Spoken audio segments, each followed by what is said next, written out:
Kid campers are celebrating Scottish culture at Quechee State Park, So as far as you go. competing in a mini version of Quechee's Highland Games. It's all traditional Highland athletics, what they call heavy athletics. A caber toss, the welly toss, which was the rubber boot, a sheath toss. Nicely done. I think it's a great idea. It gives the kids a chance to learn a little bit about other cultures in a really kind of fun, interactive way. Because the park is part of Quechee, we wanted to be able to, give a nod toward the Scottish heritage of the area, and the fact that the park was part of the woolen mills for so many years. The A.G. Dewey Mill started operating in the 1800s, and many workers were of Scottish descent. The mill became famous for its numerous machinery patents and the ability to work and rework wools. Especially the satinettes and the shoddy, which was, they took rag wool that had been cut up and reworked it into new fabric, which they used for uniforms for the Yankees and the Red Sox, and blankets for the Army and the Navy in World War II.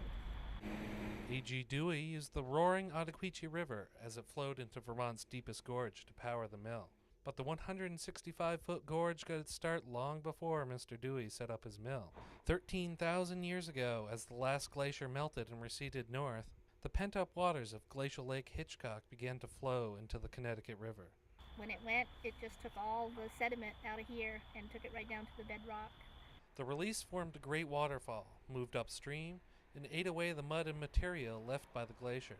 But when it reached the Ottaquechee, it eroded the tough metamorphic rock, process which can still be witnessed today. We lose about somewhere between a quarter and a half of an inch of bedrock every year.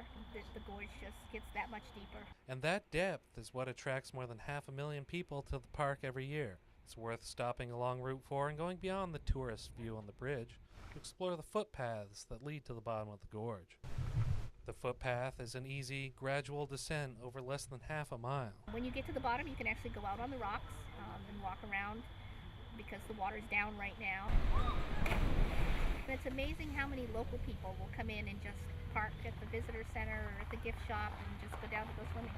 From the swimming hole, you have a unique perspective of the gorge and just how high Route 4 is above.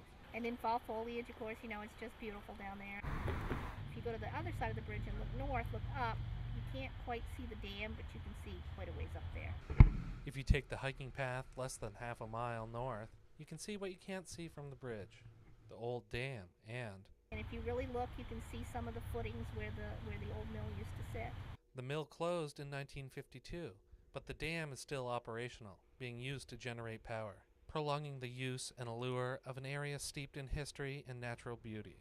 Well worth the stop the next time you're up and out. Justin LaJoy, Channel 3 News, Quechee.